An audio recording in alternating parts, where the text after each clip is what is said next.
Hi YouTube, this is Joe Calton with Calton Cutlery. You can find us on the web, caltoncutlery.com.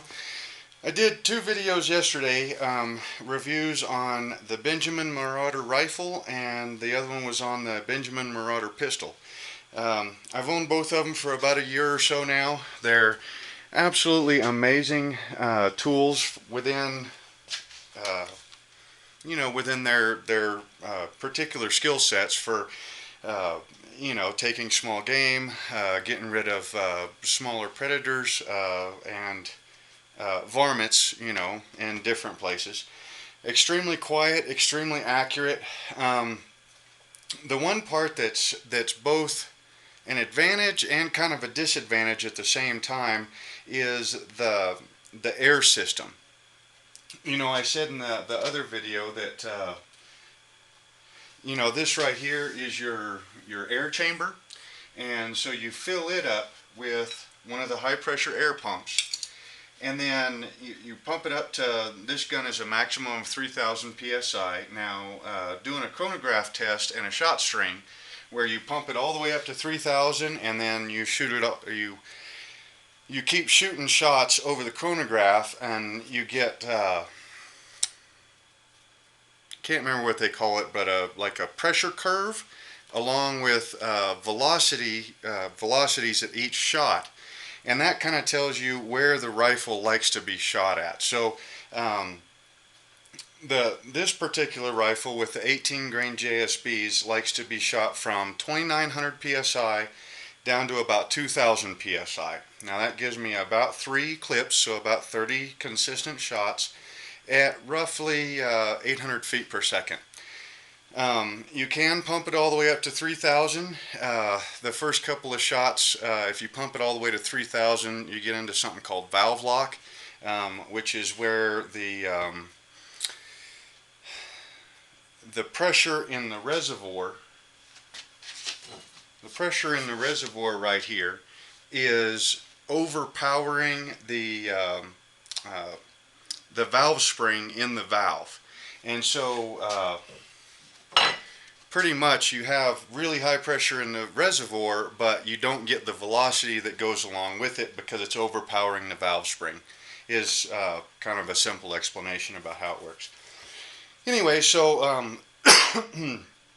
when I first decided to pick these up, I went on the internet and I was, researching them quite a bit because they are a very expensive tool. Um, you know, uh, like I said, regular price Cabela's on the rifle is $4.99, plus a $70 scope, which you need that in just about anything, and a $200 high pressure air pump. So it's a pretty good chunk of change you're laying down right off the bat. So I wanted to make sure that I got a good value for my dollar. Well, on the internet,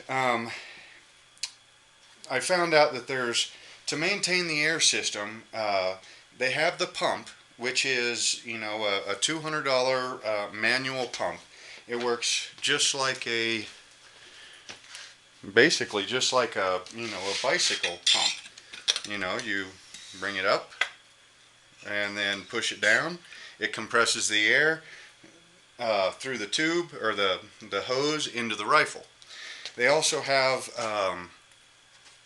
high pressure air tanks that you can go get filled at like scuba shops.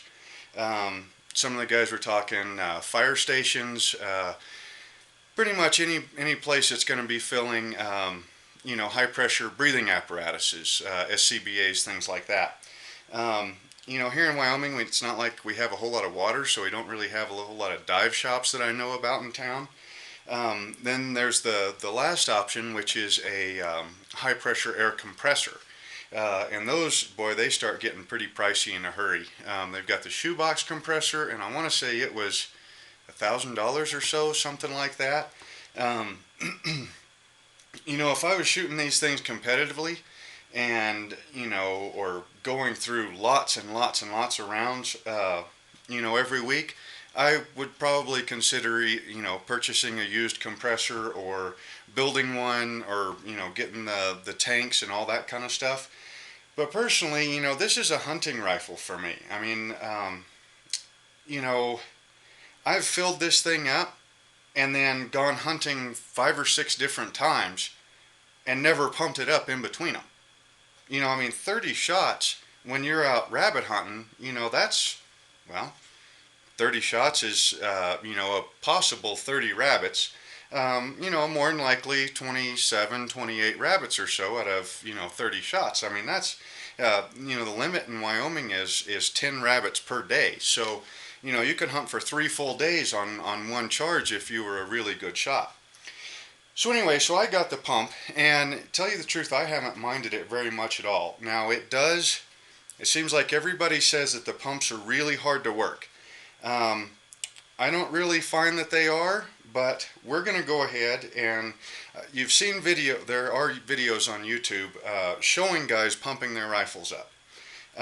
So that's what we're going to do today, but today we're going to add a bathroom scale to it.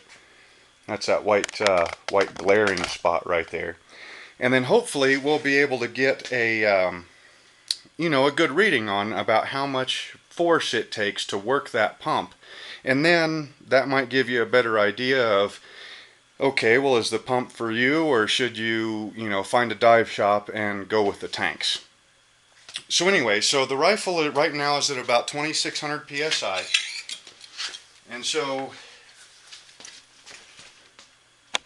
your first step is to make sure it's unloaded. I already know it's unloaded because, well, it's my rifle, but we're going to go ahead and lift the bolt and pull it back and put the safety on just to make sure, you know, doubly sure. Okay, now you unscrew the dust cover for the Schrader valve. Now the pump itself, what you do is you want to make sure this right here is your bleed screw. When you're pumping it, you want it to be closed, but when you hook it up, you want it to be open. And then the outlet hose is right here, and it's just a quick disconnect. But first of all, no, we can go ahead and do it like this. Alright, so what I like to do is lay the pump down alongside the rifle, hook up the Schrader valve, and then close the bleed valve. Then you can set the pump upright and start pumping. But now, since we've got the bathroom scale, we're going to go ahead and set that part up. So I'm going to zoom you in.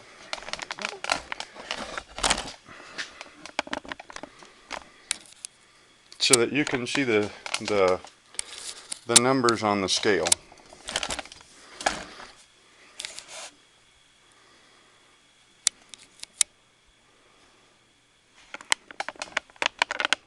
Now, of course, a second ago when I tested this, I was able to get you to the point where you could really see those numbers pretty well.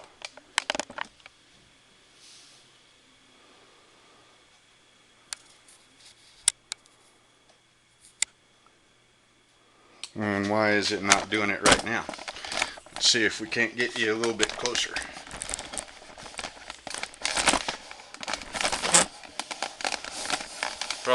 This is probably making you dizzy, but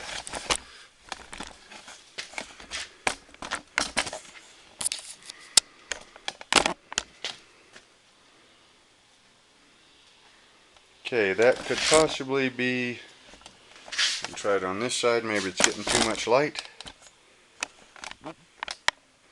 Maybe it'll show up clearer in the video on a full screen. Okay, so first we're going to check my weight so that we know about how much weight I'm working with. About 220, 221 or so. Now with the pump set up, now this isn't going to be completely accurate because, you know, the hose is hooked up to the rifle, so we'll have a little bit of extra weight there, I believe. But we're looking at approximately 8 pounds or so. Okay, now the pressure gauge on the pump is reading 0, and on the rifle is reading 2550. So our first couple of pumps is pretty much just going to go towards filling the the chambers in the pump, and then filling the hose with high pressure air.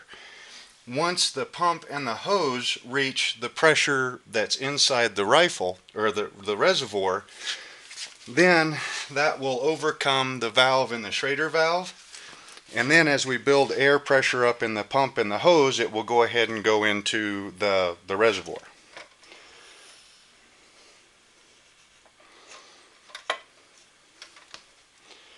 Okay, so these pumps are, that's 60 pounds. Now, there's tutorials on YouTube about how to work these pumps. Apparently they've got kind of a reputation for not being so easy on the seals and needing rebuilt on a regular basis. Like I said, I've had this pump a year or so. It's the only thing I've used to fill 2 rifles through all the load develop, or not really load development, but trying different pellets out, you know, accuracy testing, shooting to get my drop chart put together and everything. So it's pumped quite a bit, and it sure still seems, I mean, it still fills the rifle up. Okay, so now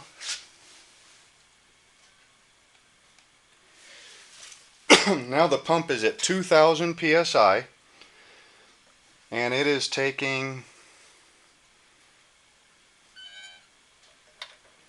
I think that was about 150 pounds to get it all the way to the bottom of the stroke. So what I was saying with these pumps before is that apparently it helps if you go fairly slow, because I can just imagine that 3,000 psi is a lot of pressure, and it's probably developing quite a bit of heat to be able to hit those pressures. So they say go nice and slow with pauses at the tops and the bottoms of each stroke. So now we're at, the pump's saying 2,700.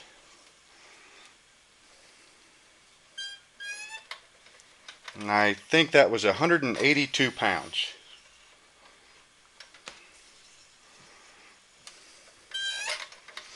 £184, yep.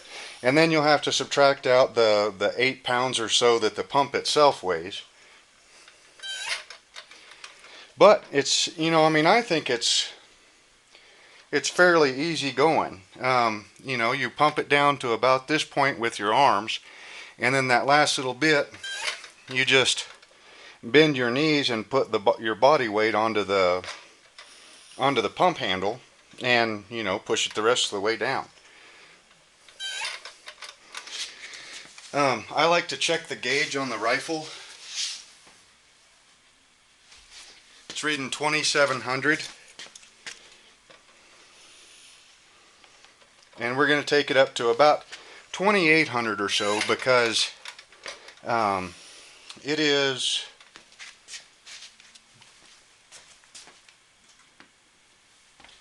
70 degrees in my shop right now. And when I take it out rabbit hunting in the morning, it'll probably be about there, but you know, this being still mostly summertime, if it hits 80 degrees or so, that temperature change is going to make the pressure inside the rifle go higher. Conversely, if it was the middle of winter time, you're pumping this up in your house at 70 degrees, you know you're going to go out hunting and it's going to be 40 degrees, then you would want to take it to the top of what your pressure curve was. So like I said, I mean, don't ever go over the 3,000 psi that the rifle is rated. You know, but my pressure curve, the rifle likes to be shot between 2,000 and 2,900 psi. So it's going to be hotter tomorrow than what it is now when I'm actually shooting it. So I'll only pump it up to 2,800 so that I give myself that little leeway that extra 100 psi from where the rifle likes to be shot the best. In the wintertime, I would pump it up to the 2900, not above, and then, you know, when I'm out in the colder weather, it might drop down to 2700 psi or so. So never exceed the pressure that the gun is rated for, but keep in mind that your pressure is going to be dependent upon your ambient, or the temperature that the rifle is going to be also. Of course, that might be reading way too much into it. You know, these things are just pellet rifles, so just shoot them and have fun, you know. I also like to, usually when I'm pumping these things up, I'll count 50 strokes on the pump.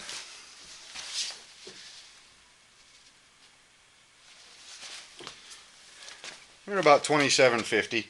I'll do about 50 strokes on the pump and then walk away from it for, you know, 10-15 minutes or so, and then come back, do another 50 strokes. I believe when I counted it the first time I did it, that was with a brand new pump, so the seals were real fresh.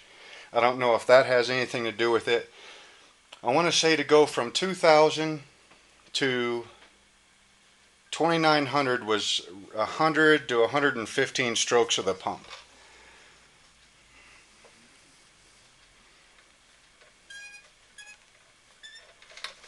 I think that was 194. We've only got 2 or 3 more strokes, I think, to go. 194.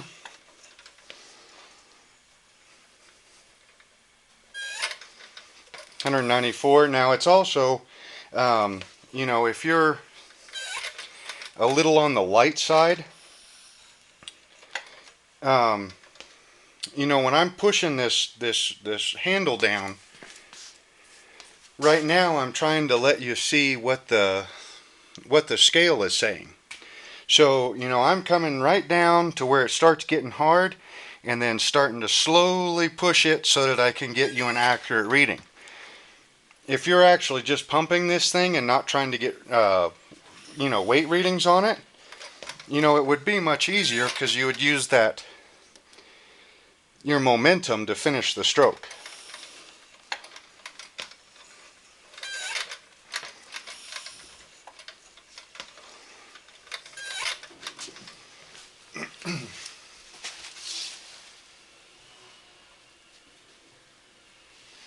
Okay, we're at 2,850 feet per second on the guns gauge, and just a hair under 3,000 on the pumps gauge. I always like to go by the guns gauge because I figured, well, that's the gauge you're going to be watching all the time. So that's the gauge I go by. I would pick whichever gauge you wanted to run with and then stick with it. But anyway, so now the rifle is pumped up to the pressure that I want it to be. Now what we'll do is we'll go ahead and hit the bleeder valve. Open it up so we take all the air out of there. Okay. Then disconnect the hose from the rifle.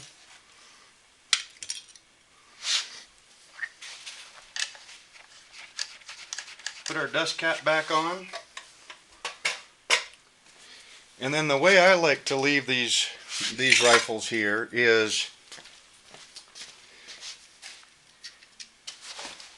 in the case, I like to leave them with a full magazine. So that magazine holds 10. One of the things about this that's not quite the same as like a regular bolt action rifle is that the magazine,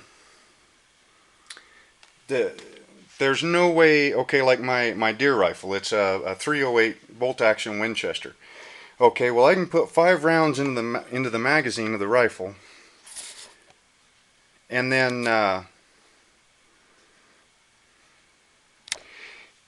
push the cartridges down, and then close the bolt over the top of the cartridges, so I have a full magazine and an empty chamber. That's where I like to keep a hunting rifle. Full magazine, empty chamber, and the safety off. That way if you see something you need, pull the rifle out of the case, rack the bolt, and go ahead. This one, you can't quite do that. So I put a full magazine in that holds 10 rounds, and then right before I put it in the case, I go ahead and close the bolt, chambers a pellet, and then now you'll get to see what this sounds like. Take the safety off.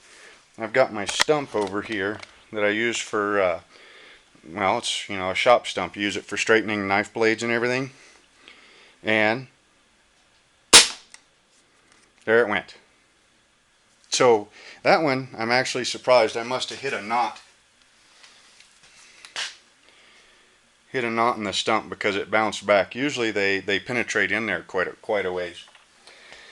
But anyway, so now I've got a 9 pellets in the magazine, but an empty chamber. I am at about 2,850 psi. So this rifle is good to go for the next 30-ish shots. And like I said, 30 shots is quite a bit of hunting. Let's see, I've got about 4 minutes left. Talk a little bit more about the pump. The pump itself, I really like it. I mean, it's pretty easy to use. Like I said, if I was going to be shooting this rifle a lot, competitive shooting, target shooting, something like that, I would probably want to get an air compressor. But for a hunting rifle, once you find the pellet that your rifle likes and everything, you're not really shooting a whole lot. And if you are, then, pump it a lot. But one thing that I do need to figure out is this pump doesn't pack very well. I mean, I would love to be able to take the rifle case. Let's zip it up here.